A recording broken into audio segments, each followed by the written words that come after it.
Hello. We're live, except we're probably not going to have any viewers this week because I don't really feel like sharing the show. So, to those of you watching this later, welcome. Hooray! Hi, Beryl, as you're probably watching this tomorrow. one barrel, and maybe our two other loyal viewers out there, like Oh all yeah, five listeners. there's hey, it's not the quantity, it's the quality. That And is we've got correct. some amazing quality. You know who you are, guys. You know who you are. Ain't it the truth? Anywho, welcome to episode 47. That's what this hangout says. Welcome to episode 47 of Backwards Compatible. We're just winging it this week. We put this together at the last minute. There's no outline, there's no nothing, but we've got a whole hell of a lot of shit to talk about, that is for We're sure. doing it live. Anywho, I'm Jonathan Higgins. I'm back from E3. I've had a friend pass Well, away. I've had a Wada pass away. These past few weeks have been a little too busy and a little too packed, so I'm sorry for my absence, but hey, I'm back in the saddle. We're rolling it. and I am Wildcard Corsair, and I had absolutely no excuse except for the fact I did try. I did try so hard to make a show last week, and it Last just did week, you and not work. Charlotte. That Yes. was fun to look at. Did you see You the and Hannah going at it. breakdown Yes, as yes. it happened in text in Google Chat? Oh my god, I was so done. Maybe Chris, if you got a computer. Hey, I was using a computer, and guess what? It didn't work for shit. So let's not blame it on that. I made Okay, arrangements. I had okay, plans. okay. All right. Should we just go ahead and get the biggest piece of like sad, somber Let bullshit? us let us in a way that it, or I should say, not in a way like Charlotte is dead currently this week. In it dead in a real way is our dear beloved CEO of Nintendo, Satoru Iwata, who, by all accounts, is responsible for probably some of the most amazing decisions at Nintendo during the his tenure as CEO of that corporation. He was very, very vocal, very public. It's hard to imagine a death in gaming culture that is as widespread as this one. Yes. There's on the I can count on one hand other people within game development and that would affect us as much as this. Right. And I mean, Iwata was. I've done my fair share of research, but of course, now that I'm on the air, all the little factoids that I gathered in my brain aren't working out so well. But Iwata is one of the few CEOs in existence that wasn't just a man in a suit. Like Yes. Uh huh. he started out in the trenches as a developer for HAL Laboratories and then became part of Nintendo and worked his way up from the bottom to the very, very top. And before that, like, the man just loved video games. Like, it would be the equivalent of either one of us getting our shit together, applying ourselves, and working our way up the ladder with brilliance and smarts. Like, the man was one of us, and Oh, we indefinitely, lost. indefinitely. The sense of It's loss, man, it's absolutely there. And I've done nothing but play Kirby games since his passing, and I have a lot to say. it is you're completely right because if you really think about it, the the corporate side of any company is very focused on maintaining profits, things like that. The decisions that Iwata made were he always tried to keep, of course, the company's best interest at heart, but in his own way, even if that meant doing something like taking a risk, trying to make enticing hardware for people to create more creative experiences on. It's one of the reasons why Nintendo remains an innovator, someone they are so different from anyone else. And a good deal of that definitely comes not only from their tradition, but also from Iwata's sense in Right. that as a developer, he tried to create hardware that he himself wanted to develop for. I just remember one of the more prolific like gaming journalist personalities out there. I don't remember which one it was. Was it Totillo or was it one of the Giant Bomb guys? But they got a chance to interview Iwata during the initial inception of the Wii when the Wii was first revealed at that E3. And he just mentioned how after the interview, Iwata was just so super nice. But for the very first time, like after showing the motion controls and the more point and click aspect of the Wii remote that they did during that presentation, he says, I want to show you something, and tilts the Wiimote on its side like an NES controller and was like elated and super happy about this concept that you can hold the Wii like an NES controller, and like hinting at the virtual console before we even knew it existed. Like Iwata was one of us. There's just no. Oh yeah, there is no doubt. There was. I do want to share one quick. I mean, this is obviously public knowledge. It's not like I have a personal relationship with the man. Right. However amazing that would have been, but during a lot of the financial troubles that Nintendo had, and especially during the very first year that the DS was out, or the 3DS, I should say. And the 3DS was not doing so well. It had not done so well for that first year. The price cut that they felt like they had to take in order to start moving the units really significantly affected their earnings that year. Yep. And I know that a lot of the investors, it was very public that the investors were sort of saying, you need to cut staff. And he basically responded by saying, if you cut staff, it lowers morale, and the product that you get from the remaining staff is lessened. Exactly. Instead, I will take a pay cut as long as it's necessary to get our company back in the black. And he refused.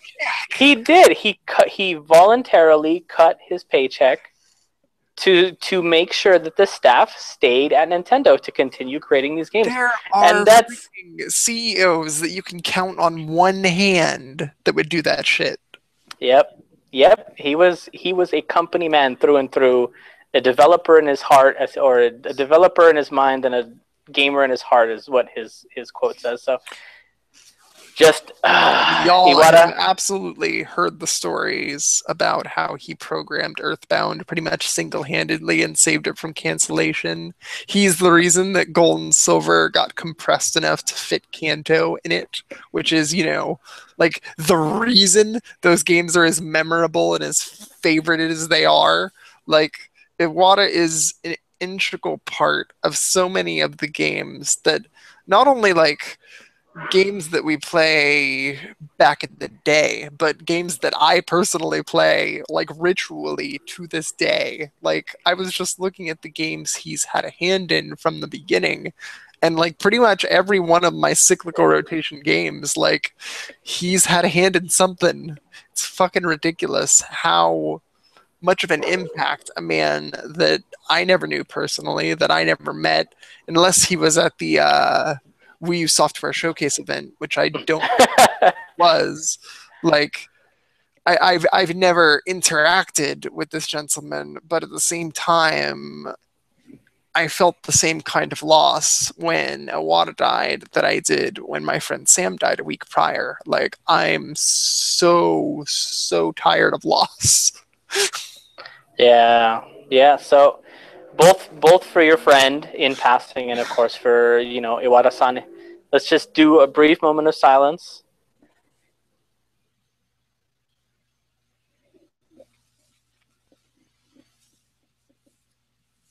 I just know that Iwata and Sam are somewhere out there playing Pokemon together, and that's my new headcanon.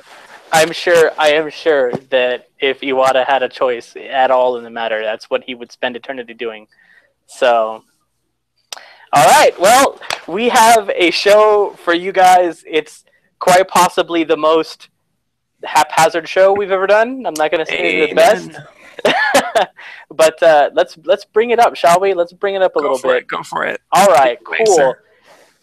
What do you know about mattresses? Mattresses? Mattresses. What do you know about mattresses? I know that I recently replaced mine within the past few months and got like okay. Not quite spring, but also not quite memory foam. It's like a half and half. Cool. it cost a pretty penny, but holy Well, shit, has it yeah. been worth it? My back is like singing praises, man. I recently got pretty much the same thing that you did. It's a combination spring and pillow top with memory foam. This was 2 weeks ago when I also made another notable purchase, John, which is my PS4. I got one of them fancy Arkham Knight bundles. Got me the game, got me the PS4. I've been playing that pretty much nonstop ever since, which I will get to in a second. Yes. But my wife surprised me with another purchase, which was a mattress. And you may be asking yourself, surprised you with a mattress purchase? That doesn't sound like it should be a surprise. Well, it was. I had no idea we were buying a new mattress till I got home, and then she told me, okay, don't be mad. But I may have bought a mattress today. And I'm like...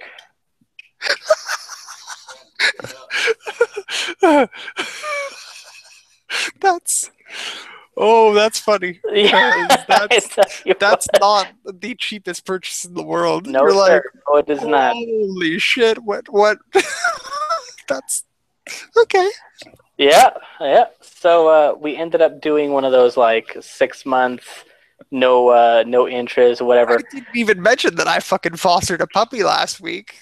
You did foster a puppy. There should be a puppy running around this apartment right now, but no, she actually got adopted, and oh, that was quick. Part of me is thankful for that because I can't afford a dog any more than you can afford that mattress. Well, we're gonna afford that mattress. That's the thing. I would have made it work if it meant taking little Jody back to the shelter, but no, she got adopted into a much better home and surroundings than ours. Give me 1 second. All right. In the meantime, I guess I'll go into a interesting non sequitur here. I am reviewing Tembo the Badass Elephant, which is the game from Game Freak and Sega. It is under embargo until July 20th, so I can't say a word about it. But that there's a game. Stay tuned for my review on Game Podunk. You're playing Tembo? I am. I can't. I can't say a word about it publicly. But okay, that's cool. You'll tell me about it in private, though. That's cool. It's a thing that happened, and sorry, listeners. My review of the game will go live on Monday, and it's a very lengthy review. It's like I have my ham sandwich side reviews where it's just like lunch, and it's just that. Actually, to catch you up on the other thing I've been doing, a freaking game called Roving Rogue. Did you read that review? I did notice that you were possibly not very entertained by that game whatsoever. So that is the first review for Game Podunk that it was like I've reviewed my fair share of great games, of perfect games like Axiom Verge, of good games like Jump Jet Rex. Roving Rogue didn't make the cut, ladies and gentlemen. I gave that game a 3.5 out of 10. You can read my review on GamePodunk.com to figure out why I gave that game a 3.5 out of 10, because Lord, did I ever give it a chance. I 100% of that game. I did everything there is to do. But at the end of the day, didn't make the cut. Poor Roving Rogue. Tembo is not Roving Rogue at all, but we'll wait and talk more about that next week. Yes. At length about it when it's out, because it is coming out for PlayStation 4, Xbox One, and Steam on July 21st. I'm kind of in the same boat. Well, I guess not really, because I am reviewing Hyperdimension Neptunia Rebirth 3 V generation for Game Podunk, and it's not like it's under embargo. The game's physically out already, but I just feel like there's other things that I could talk about, not necessarily this. Whereas I will be talking about it in a review, so I would rather talk about other games, of which there are so many. You left me to my own devices for several weeks, John, and I played so many games. It's insane. Go ahead and tell me about Arkham Knight. Yeah, Arkham Knight. Oh man. Okay. I loved Arkham City. I think pretty much everybody on the face of the planet Everybody knows that. knows Any that I loved. listener of ours, especially with the old you and Randy dynamic, believe me. Oh yes, especially he still has not beat that game. I keep pounding away. What a mess. One day, hopefully, he'll let it sink in and he'll finish the game. We'll see. Cross my fingers. Come on, Randy. Put down Xenoverse for 5 seconds and beat Arkham City. You're almost there. He's almost there. That's the worst part. He's an hour from the end. Anyway, so I love City. Yes. I even loved Asylum. Asylum was pretty good. Yes. Arkham Knight is not better than City for a couple reasons. And the major reason, which I'm sure is absolutely no secret to you and or the rest of the entire world, is that the Batmobile is just in your face all the damn time. It's so upsetting. Like, it feels good. Arkham Drive. It's like, what is it, Just Cause 3? There we go. Yeah. Yeah, it's like that Batman edition. Hey, can you take the helm for about 5 to 10 minutes? My son apparently is having a hard time. Okie doke. So just keep it going. Keep the tape winding. Dad. I'm gonna go be a dad. I will be right back. All right. I'm all by myself. I'm scared. No, I'm not scared. I'm actually.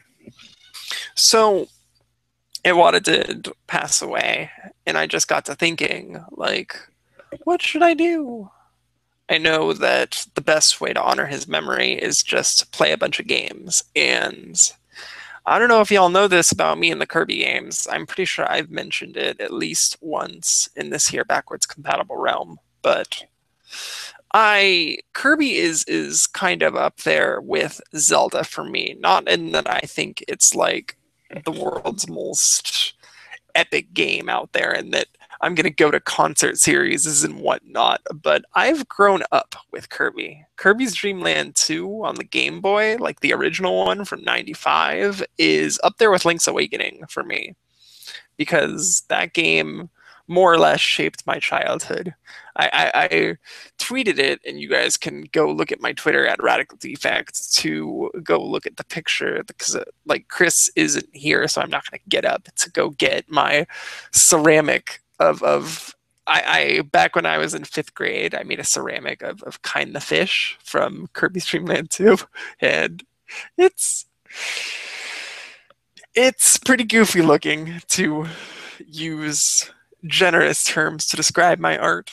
Not that I'm being self-deprecating on purpose, but maybe I'll post it on the Backwards Compatible Facebook page because it's definitely a day brightener. It got some attention in the days following Iwata's passing, but I've been playing all 3 of the first Kirby's Dream Land games. Kirby's Dream Land, the original one for the Game Boy, Dream Land 2, and Dream Land 3, which came out for the Super Nintendo and is on the Wii U Virtual Console. Side note, I hope that NOA, as a result of Iwata's passing, like rolls out all the Kirby games that Europe already has, like Kirby's Return to Dreamland on Wii Digital, Kirby Squeak Squad on the DS, Kirby 64 on the Wii U Virtual Console. Like, they have all those games, and I would love to just keep on playing me some Kirby, because I've been doing that a lot, and I'm remembering all the various nuances and things that I loved about that series. But the thing that makes Dreamland unique are these friend characters, because it's not just Kirby, it's Kirby and his animal pals. But like, the animal pals haven't made any more than like brief cameo appearances in any of the Kirby games since Dreamland 3. Like, I'm just wondering what the hell happened to them, because they add layers upon layers to Kirby's abilities. And like, for example, if you are Kirby plus Spark ability, like it does the typical thing where Kirby gets down on the ground and like turns into a giant spark and like shoots sparks out and stuff. But if you're Kirby plus Kind the fish, Kirby is inside Kind's mouth and turns into a spark, which makes him a light bulb. and the light bulb goes ahead and shoots from Kind's mouth and is an exploding projectile. Like, it's super overpowered. They nerfed it in Dreamland 3 because it was so overpowered.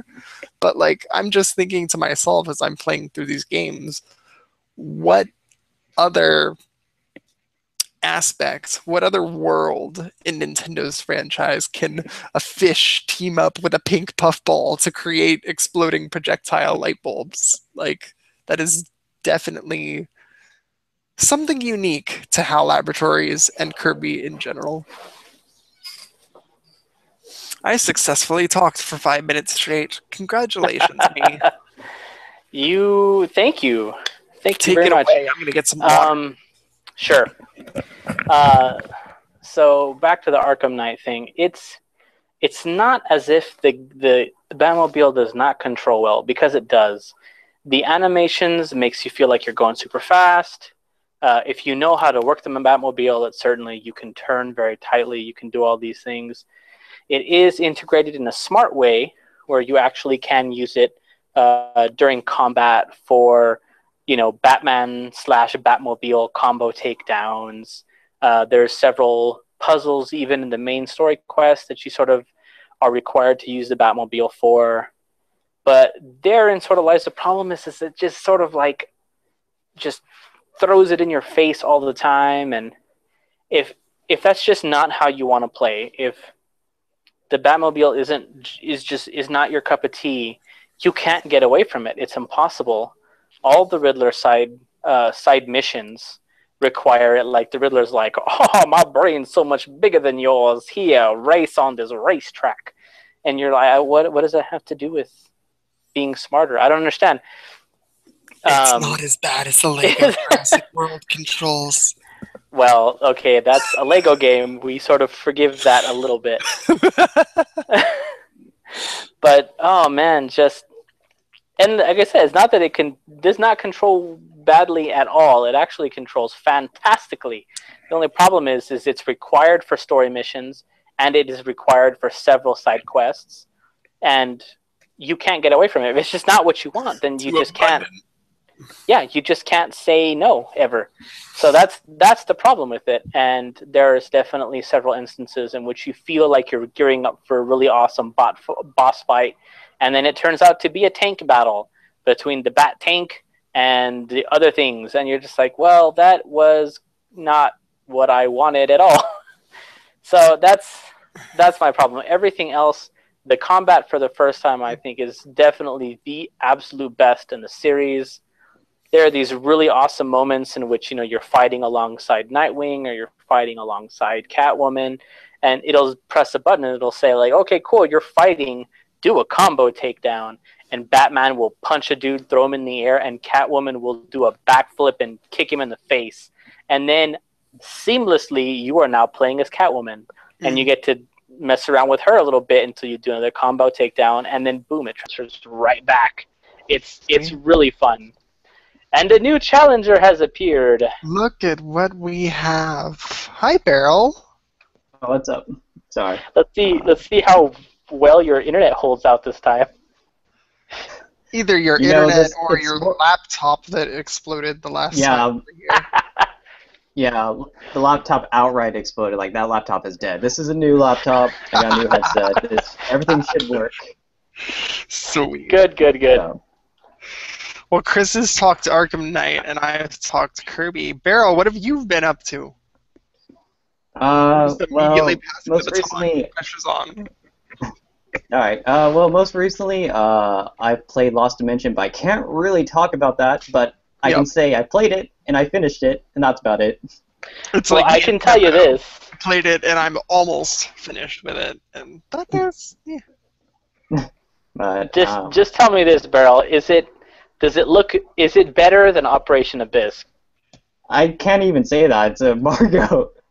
Ah, okay. But, what's called? What else I played? I also played, I played some Mortal Kombat 10, or Mortal Kombat X. We all know it's 10, but Ed Boon says it's X because he's crazy. But, okay. But it's pretty good. Like Mortal Kombat 9 like I've always hated Mortal Kombat just because I always thought they were the trashy fighting game. Like just they were not very good fighting games, but 9 like changed a lot, like improved a lot, and actually had a worthwhile story mode. And I think 10 continues the trend. Oh, did I lose everyone? No, No, you're there. You're there. Okay. Okay, there's a lag. Anyway, and 10, the story mode is not as good as it was in 9. It's not as entertaining. It's kind of focuses Well, on... as in 9, everyone dies. I mean... Spoilers? Jesus Christ, Chris. No, it's in the first 5 minutes of that story mode. Yeah, Everyone yeah. dies, and Ryan's like, we have to... we gotta go back, Marty. It's your kids. It's your kids. Wow. Yep. Ryan's like, oh, I have visions, and everyone's gonna die, and... Yeah, and that's kind of the premise of Mortal Kombat 9. But 10, yeah, they definitely... the production value's improved a lot, but I wouldn't say it's as interesting as 9. Like, 9 kind of had like a hokey, like cheesy kind of appeal to it. 10 is more serious, but it focuses on less interesting characters. But like otherwise, like it's as a fighting game, it improved a lot over 9. It's actually a legitimate good fighting game, which kind of blows my mind because I just like I can back on Mortal Kombat all day. Like earlier games like Deception, Deadly Alliance, I just think all those games are bad. But Leads to 10 Evil Zone barrel. Evil Zone is... Or War God 64. Or anyway, what's it called? But yeah, I played that. Played Resident Evil Revelations 2, which is also, I mean, it's all right. I don't know. I heard people were like, oh, it's the best Resident Evil game since like 5 or 4 or whatever, and it's like it's okay. It's inoffensive. It's like you want a Resident Evil game that isn't 6. That game is that. Interesting. Yeah. That's one of those series is like Castlevania that I've never gotten into, and it's far too advanced and down the line for me to even try. I mean, like I mainly just played as an excuse for co-op because like I really enjoyed 5 and 6 in co-op. Like I'm not attached to the survival horror part to Resident Evil anymore, and I just think that boat has long since sailed. So like whatever. Like people are like, oh, survival horror. It's like I mean. I think Dude, other holy things. Shit, not to just randomly tangent, but 3D Streets of Rage 2 comes out tomorrow. I think y'all get that fucking game. I'm not. What does that have to do with Resident Evil at all? It just does. Whatever. I just had a thought, Chris. Oh my God! Organize your brain. Streets of Rage is better. Never. Streets of Rage is better than Resident Evil Revelations 2. I think we're unanimous on that. Yeah. When's that Gunstar Heroes gonna appear? I've been wanting that for a while. Gunstar Heroes is not this month, but next month. It's July, August, September for the North American releases of the 3D classics. July is Streets of Rage, and that is tomorrow. Gunstar Heroes is in August, and that game's new mode thing is a mode where you have all 4 weapons simultaneously, so you can just instantaneously, instead of having to find the weapons and grab them, you have all the weapons at your disposal immediately from the start, if that's the game mode you choose, and you can pick and choose whatever combination of weapons you want. It's baller. That's pretty cool. And Sonic 2's big mode, that comes out in Japan next week, I think? Either next week or in a few weeks. Like, there's a release date, and I'm going to grab it too. But that has, like, a keep your rings mode or something. And, nice. like, you get to keep your rings, and you don't have to worry about dying. And, like, if you gain 10 rings and you lose them, like you'll lose a little less each time. It's on Silicon Era. That game I haven't played yet, so I can't gauge that with experience. But between the roulette mode of Streets of Rage 2 and all these various bells and whistles that they've added to the recent generation of 3D classics, M2 is the fucking shit. Dude, here. Good lord. Like, I was actually listening to 8-4 podcast, or 8-4 Play. If you guys ever heard that, it's that one that has all the Japanese the guys in Japan who work for gaming companies and they do their podcast. Yorashai. Sorry. Yes. So I'm actually pretty new to it. I'm pretty new to it. So I've been listening to it, and there was an episode. I caught up, I think, probably on the last 3 or 4 that they had. And in one of them, the dude just 100% is like, I love M2 so much. I love them. And I'm like, yes. Yes, you do, for good reason. I knew I liked you for a reason, sir. So, yeah, M2 for president. Wait to see what they come up with next, damn it. I can't wait.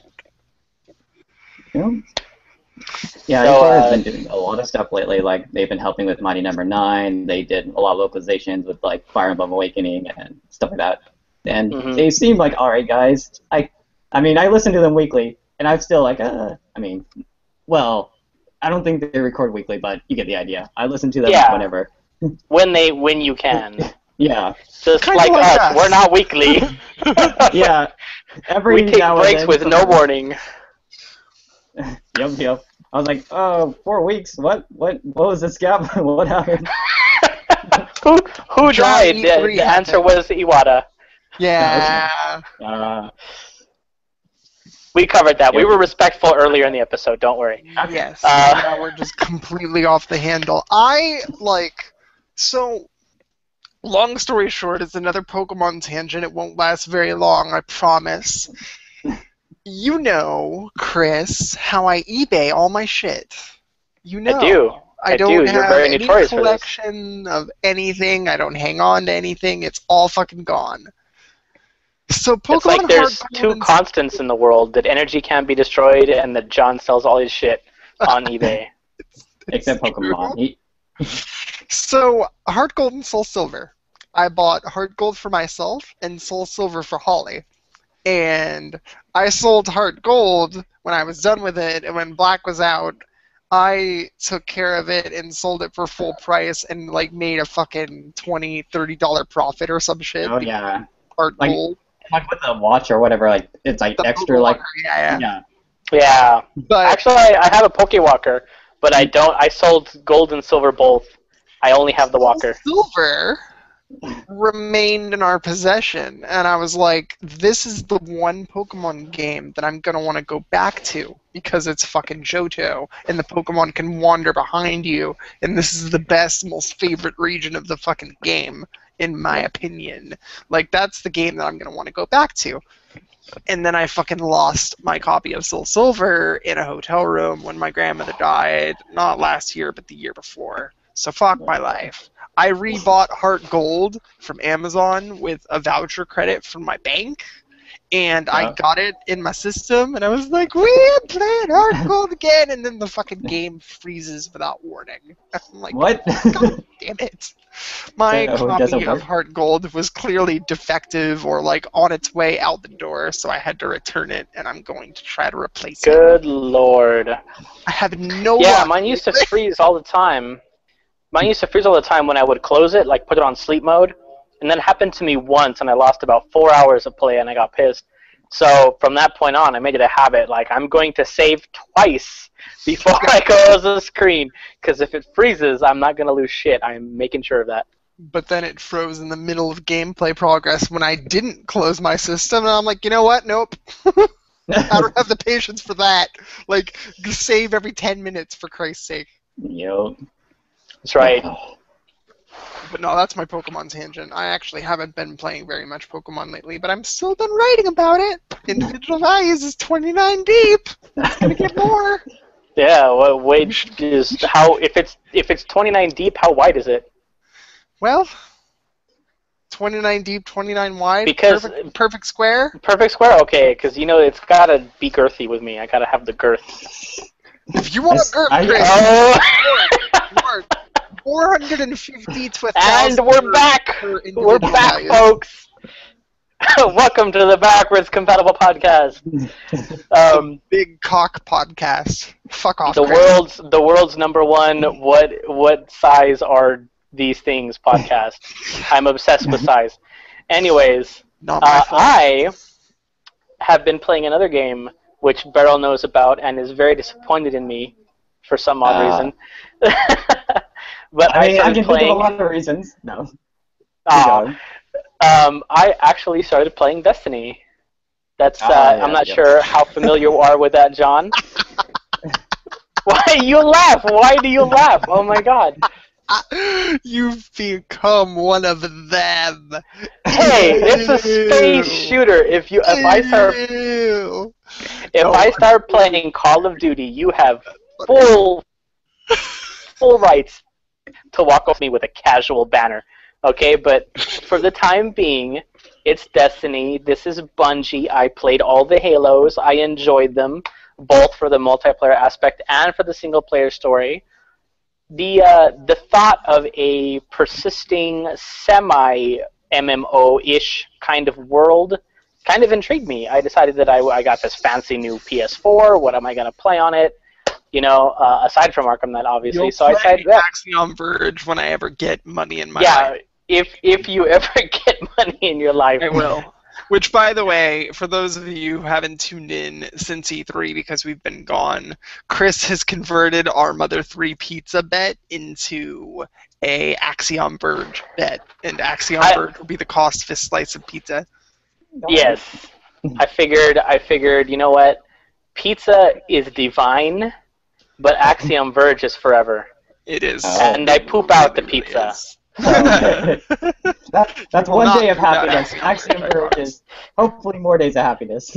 There you go. So that was my logic. So I figured why not. Plus, John's been like ranting about this game forever. Yeah, damn Regular right. John, not Barrel John. What? So, spoilers. Wow, giving away the man's name. Jesus. It's on your. Is it on your no?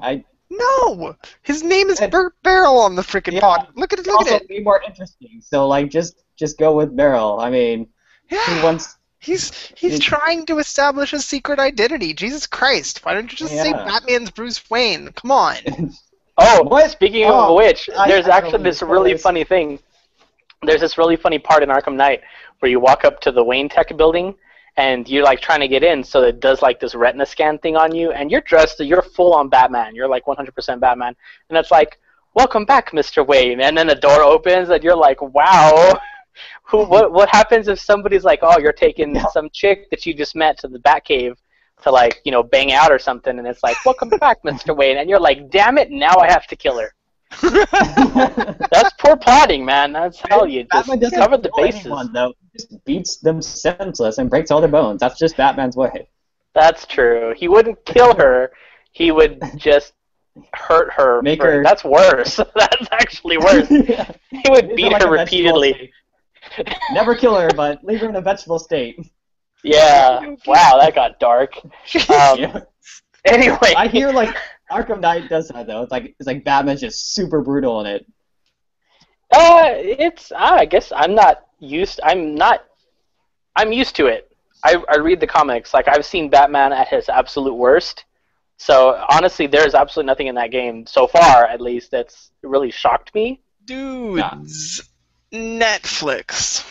Hold on, I'm not done. I'm not done with the Destiny. I'm not done with Destiny. Okay. It's your Destiny, bro. One source for Red Bull talk.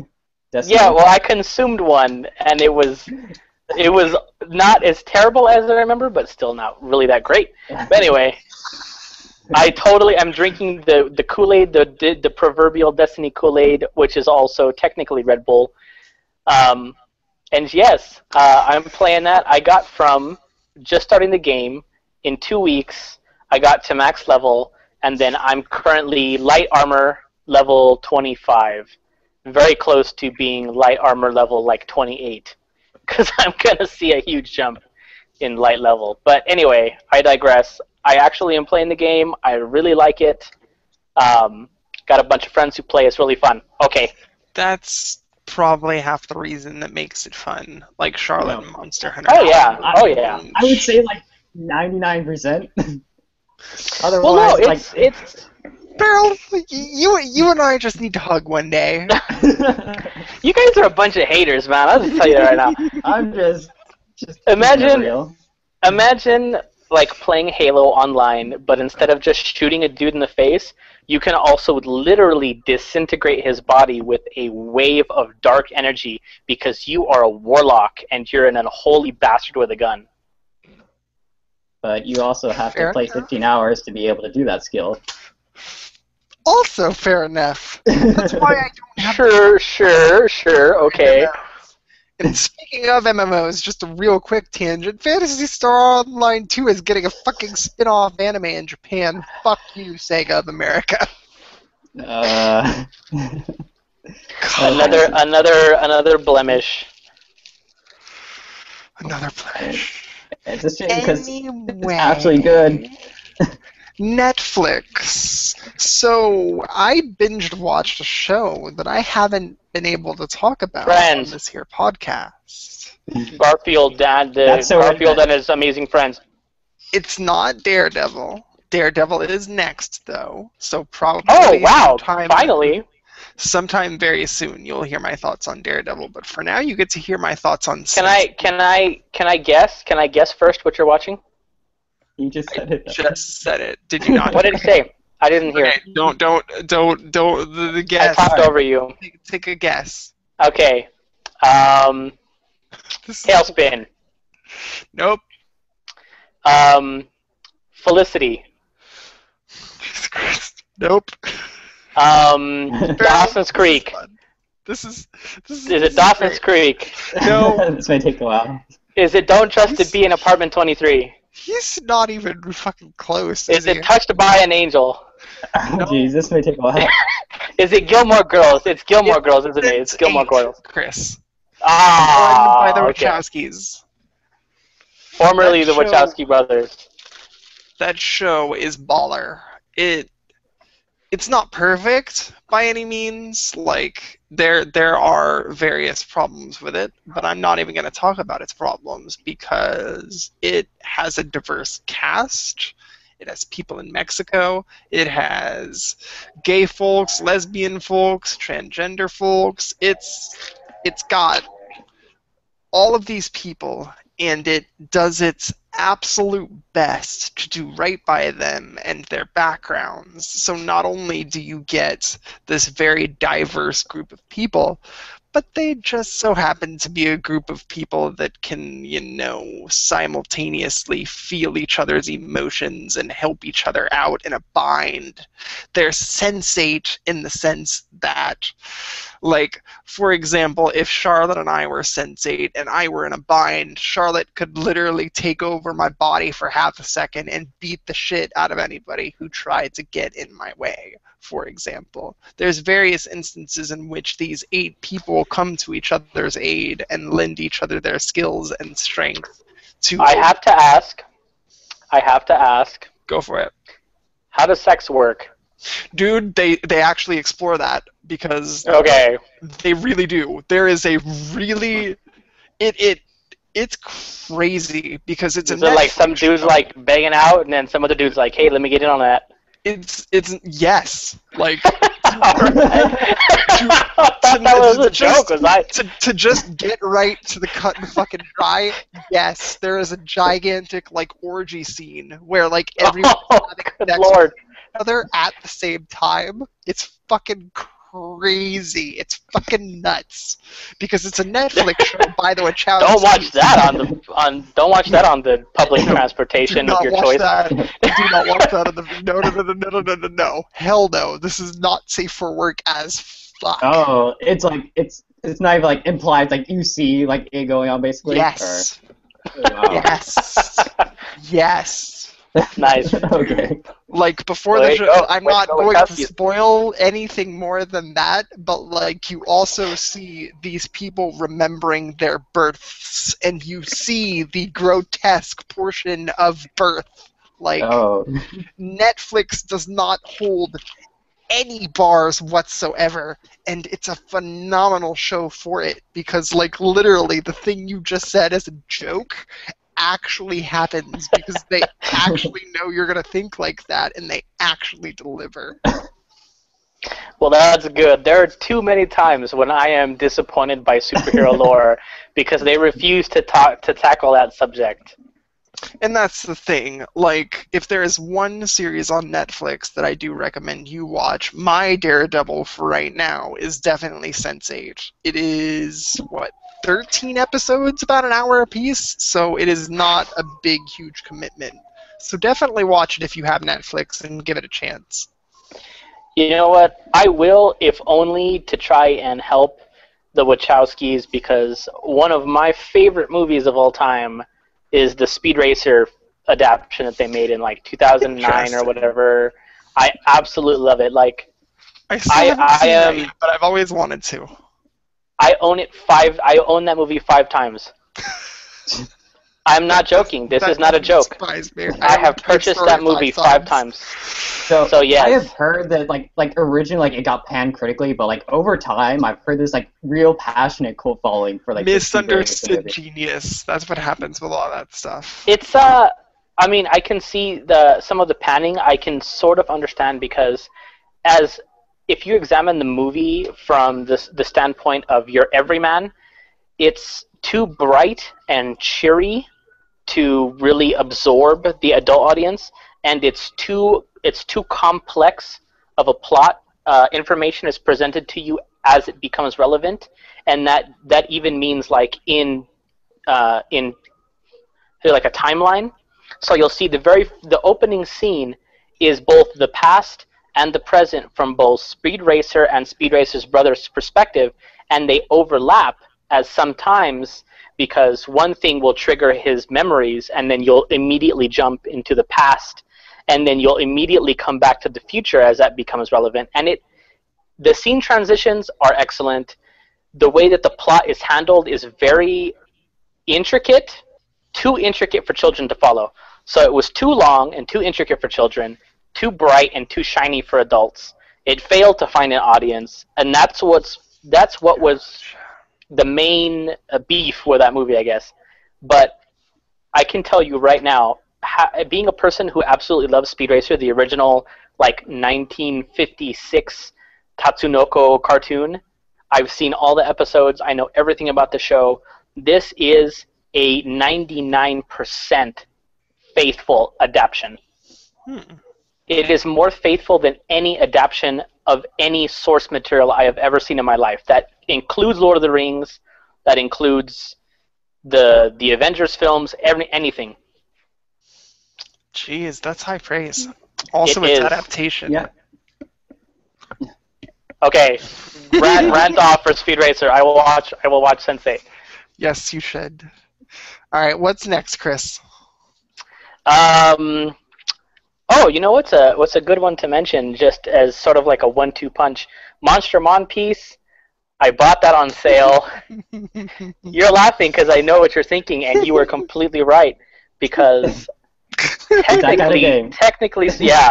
technically speaking, the game is fantastic. I have a lot of experience with card games. The mechanics are simple enough that they're easy to understand, but refined enough that individual choices can drastically alter the tide of battle. It's very good, but literally everything else about that game is garbage. The plot is dumb. The writing is bland as hell. Everything that you do to try and like level up your cards is straight up gross, like 100% gross. That's what I've heard. Like, it's like, just to make your cards better, you have to engage with something perhaps that is signature to that game. I'll spell it out for you right now. If you want to level up your card, if you want to promote it so that way it has better stats, you are given a physical, like a visual representation of the character on that card in full screen on the Vita. You tilt the Vita sideways, and you have to touch that character, which is a girl, and sometimes is a very young-looking girl, which is the worst part. You have to touch them in very, very wrong places. Like, it may start off to say, like, if you want to level up this card, at first you have to start touching the elbow. You're like, I'm cool with that. Then you have to touch the boob. And I'm like, oh, God. Oh, it's this kind of game, yep. It's, And then when you succeed, if you succeed, that card loses some clothes. It is just... I will tell you, I stopped playing it. I stopped playing it because, quite honestly, this is the one game Holy fuck. that is It's too much for Chris. It's too much even for me. Jesus Christ. Yeah. Like, no joke, that game is, like, just, like, you can just, like, YouTube, like, one video, it's like, some guys just look like he's jacking off his Vita, like, Yeah, that's exactly what it feels like too. Like it's filthy and it's so many lollies. Oh my god. It is really bad. Apparently, it's a good Feral target. and the other Jason, Feral and the other Jason. I played and beat Freedom Planet. Thank you for recommending that game to me. Yeah. And that game's really good. Yeah, like that game's really fucking good. Holy shit! If you love Sega Saturn stuff or Treasure stuff, like that game is just amazing. Like they understand. They clearly grew up with those kind of games and they know what makes them good. Like. I'm with you 100%. I just wanted to mention that game real quick because that's another game I've played and beaten as of late. Yeah, like and it's coming on Wii U soon, so check that out if you haven't. Like it's totally legit. It's really like if you want the best Sonic game in a really, really long time. I'm really pissed that Mutant Mud Super Challenge isn't coming until September or October. What the hell happened to July release? Going back to Freedom Planet, I hate to be the dude who does this. But I didn't really like. I downloaded the demo on the Wii U, and I didn't like it. I didn't like it. I would say maybe play a few more levels, because you know what? Maybe it doesn't really have too many mechanics early in. Like it's sort of like it evolves. Actually, my problem was that the mechanics did not feel developed well enough because you have the dash move, and that dash move, it killed me more often than it did anything else. And one of the reasons that I felt like it did that, because you can't cancel out of it easily. If you were doing things, similar moves in Sonic the Hedgehog, there was always a way how to cancel that out. And so that saved you from sort of like rushing into your doom on several occasions. But this one, you can't. And I went into pits. I went off of, things. I went into hazards because of it. I feel like it's not quite at the level of Sonic's best. And that's only because it's a new franchise. Maybe they're going to have to see critical reception on like how the character controls and the inputs and the sort of choices that they make as far as the mechanics go. Because if those can be refined, I can see this being on the level with Sonic at his best. But as it is, mechanically, it's cumbersome. It's probably because you're trying to treat it like a homing jump, and it's not really that. It's kind of like I don't know, like it's not. I see what he's saying, but I also vehemently disagree because I think the controls, like, maybe. But you can't cancel out of that though. Like you need to have. One day when we're in person, Chris, I will show you I'm not saying like you're doing it wrong or whatever, but I think you're approaching it in a different way than they intended. I think, like, I'd love to see. Maybe like sometime in the not too distant future we can like screen share or something and you can show me what you're doing, because I kind of get what you're saying, but I think you're approaching something in the wrong way, personally. I'll have to see it for myself, obviously. Yeah. I can't like just stand here and go, "Get good, son." No, that's well, I mean, I do understand. Maybe if you like, show me what you're doing. I feel like there is definitely like a learning curve that if you sort of like learn how this is different from Sonic, but I feel like even if I did get on the level where, just like in Sonic, where you have the level memorized and you know exactly what to do where, things like that, I don't feel like it's the same sort of pass/fail barrier that Sonic has, where Sonic has jump here, do the thing where you slide underneath the barrier here, those sorts of things that you would do in Sonic, where it is do X to get past Y. In this, I feel like it's more, there are certain things you cannot do unless it's here. And that dash is one of them, because that dash is not something that you can use very often. Because there are certain places that if you use it, it will kill you. There's very few mechanics in Sonic the Hedgehog that if you use this mechanic here, you will die, because it's not the right time. And if they do have something like that, you usually have a way to cancel out of it, because the developers are like not that mean. And that's where I feel like this differs from Freedom Planet, where in Freedom Planet, that dash specifically is, you cannot possibly use it in these situations, because if you do, you'll die. I guess the thing that you're sort of approaching it differently is like that homing jump or not, but that dash is more just for general movement. Like it's not really like the levels are far more like flexible than let's say Sonic. So you use it just to traverse terrain like just from way more different angles. Right. And while you can't go I don't know, but like you're probably it would be so have a much mindset easier of- to see what he's talking about and show him where to re-examine the approach versus trying to talk this out. So let's just move forward. Yeah. Okay. Now we'll we're- agree to disagree. Okay. Yeah. I'm cool with that.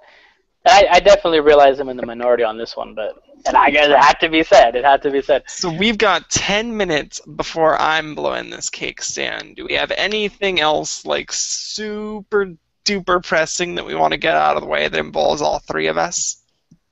Mhm. Fucking Earthbound Beginnings! Jesus Christ! Oh. Mother And 3 there he went. Mother 3 I'm sure it will. I've actually got a lot more confidence now. I gonna do. be a thing. Especially since Iwata's passing, you just know that they're going to pay more attention to Earthbound out of respect for him, because Earthbound wouldn't exist without him. No. Dude, the fucking Itoi responses to Iwata's death, holy shits.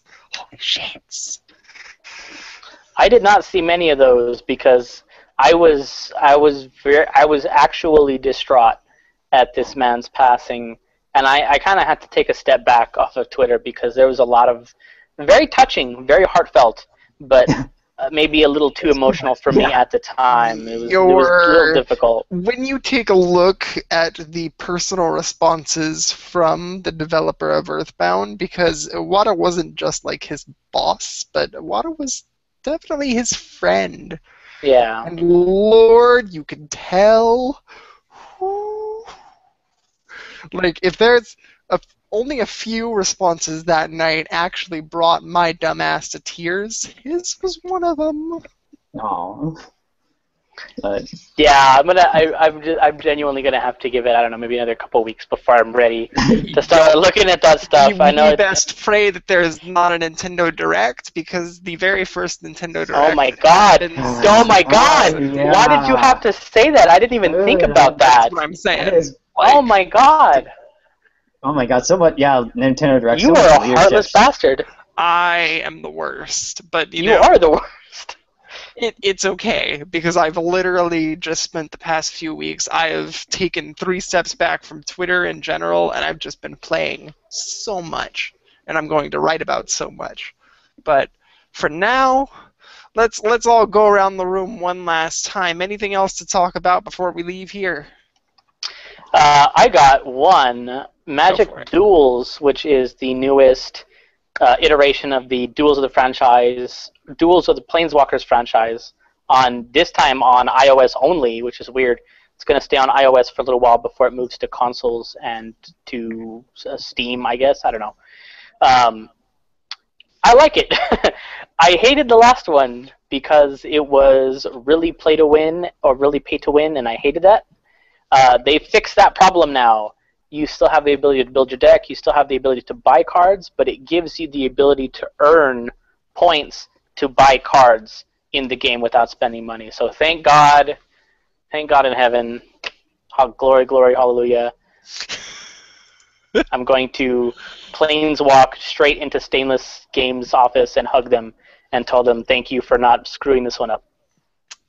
There are 2 instances coming up in my life where I am just, because, like, in general, I am a sensitive sap enough to cry at concert music if you get me around it, and I'm not talking, like, Led Zeppelin concert music. I'm talking Zelda Symphony Orchestra concert music. Like, if that music is powerful enough, it will just make me just start crying like a baby. But You got a problem with that there immigrant song there, John? wait a minute, because there are 2 concerts coming up, in my life right now. One is way far in the future, and one is this coming weekend. I'm attending the Symphony of the Goddesses Master Quest in Orlando with my friend Emily, and it's going to be a Zelda concert that happened a week after Awada's passing, and it's gonna make me cry even harder than usual, and it's gonna be fucking cray-cray. But the real one, where I'm just not even going to be able to contain myself because I haven't even heard the music before, so it will be simultaneous. You haven't heard this music before, new stimuli, new powerful music, and my friend Sam's passing is when I attend the Pokemon Symphonic Evolution show in December in Orlando, and I'm just not ready for it. It's several months away, and I'm still not fucking ready for it. Just get all the tissues. Bring all the tissues. I know, man. I'm just gonna buy a whole fucking box. just get like tampons and just tape them underneath your eyes. Jesus. Uh, What the hell? You laugh, but that's a legitimate tactic. If those things can absorb like a quart of blood, I think they can handle your tears, John. Is this the note we're gonna end the podcast on? Anything else from you before we do that, Beryl? Jesus Christ. I can't even think of anything. That imagery. You're welcome. God damn it. No, but seriously, you do realize that in first aid kits there's usually a tampon, and it's not just in case there's a woman bleeding. It's because if you get a nosebleed, you can actually use it to absorb the blood from the nosebleed. Leave feedback for this show or our previous shows. It's just the body. It's just the human body, dude. I don't know why you're getting weird. If you want to tell Chris to fucking cut it out, you could leave feedback via Gmail at feedback.bcpodcast@gmail.com. You can follow us on Twitter at BC_podcast. You can also follow us individually on Twitter. I'm at Radical Defect, all one word. I am at Wildcard Corsair. And I'm at Barrel Master. Master of Barrel. That's a damn show. All I right, am going to play you off, John. We're back in business. Duck Amuck is the greatest cartoon short ever made. That kind of shit. We're back in business. Hey, Mama said the way you move gonna make you sweat, gonna make you groove. Just for you, John. Yeah, alright. Now we can end. Has been episode 47 of Backwards Compatible. Thank you so much for listening, ladies and gentlemen. We'll see you next time.